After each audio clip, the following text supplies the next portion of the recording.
Assembly ఎన్నికల్లో వికలాంగులకు ఇచ్చిన హామీలు నెరవేర్చాలని ముఖ్యమంత్రి రేవంత్ రెడ్డి ప్రభుత్వానికి మున్సిపల్ ఎన్నికల తర్వాత ముచ్చిమాటలు పట్టించేలా కొడంగల్ కేంద్రంగా నిర్వహించి తలపెట్టిన వికలాంగుల ఆవేదన దీక్షకు వికారాబాద్ జిల్లా శ్రేణులు సన్నద్ధం కావాలని పరిగిలో నిర్వహించిన సంఘం జిల్లా విస్తృత స్థాయి సమావేశాల భారత వికలాంగుల హక్కుల పరిరక్షణ సమితి రాష్ట్ర అధ్యక్షుడు గిత్తే రాజేష్ విజ్ఞప్తి. ఈ సమావేశంలో సంఘం జిల్లా నాయకులు బాలరాజు, మహేష్, చెన్నయ్య, సంఘం జిల్లా విద్యార్థి సంఘం నాయకుడు నరేష్, డాక్టర్ జటోత్, వినోద్, కొర్రా రమేష్, సంఘం మండల అధ్యక్షుడు పసుల చంద్రయ్య, ఎం చుక్కలయ్య, మహిళా నాయకురాలు శ్రీవాణి, హరికృష్ణ, వెంకటేష్, లక్ష్మయ్య, యాదయ్య తదితరులు పాల్గొన్నారు. వికారాబాద్ జిల్లా ముఖ్య కార్యకర్తల సమావేశంలో పాల్గొన్నటువంటి రాష్ట్ర నాయకులకు, జిల్లా నాయకులకు, మండల అధ్యక్షులందరికీ కూడా రాష్ట్ర కమిటీ పక్షాన ధన్యవాదాలు తెలియజేస్తూ, ముఖ్యంగా మిత్రులారా, ఈ మన రాష్ట్రంలో తెలంగాణ రాష్ట్రంలో దుర్భరమైనటువంటి జీవితాలు గడుపుతున్నటువంటి మన వికలాంగుల సమాజానికి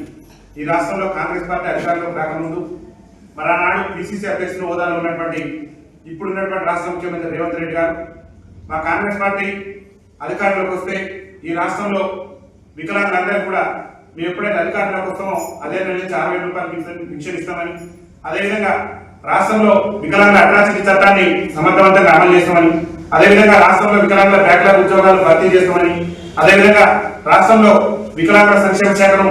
గొప్ప చెప్పిండు. అది కూడా కొడంగల్ అంబేద్కర్ విగ్రహం సాక్షిగా మన యొక్క విద్యార్థి సిద్ధం కావాలని చెప్పేసి మీ అందరూ కూడా విజ్ఞప్తి చేస్తూ, రాష్ట్రంలో వికలాంగుల సమస్యలు పరిష్కరించకుంటే మన నిబద్ధతగా పనిచేస్తున్నటువంటి సంఘం ఏదైనా ఉందంటే అదొక భారత వికలాంగుల కార్పొరేషన్ సంస్థ విషయం ఈ రాష్ట్ర ముఖ్యమంత్రి తెలుసు, ఈ రాష్ట్రంలో కార్పొరేషన్ చైర్మన్ గారు తెలుసు, ఈ రాష్ట్రంలో ఉన్నటువంటి వికలాంగుల సంక్షేమ శాఖ మంత్రి ఉన్నటువంటి అబ్దుల్ లక్ష్మణ్ గారికి కూడా తెలుసు. మనం సంఘటితంగా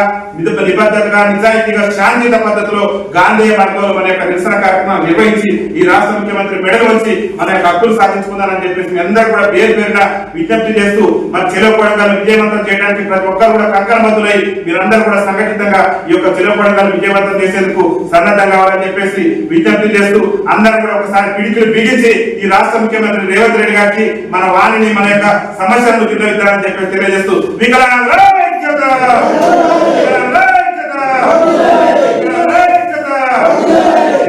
అసెంబ్లీ ఎన్నికల్లో వికలాంగులకు ఇచ్చిన హామీలు వెంటనే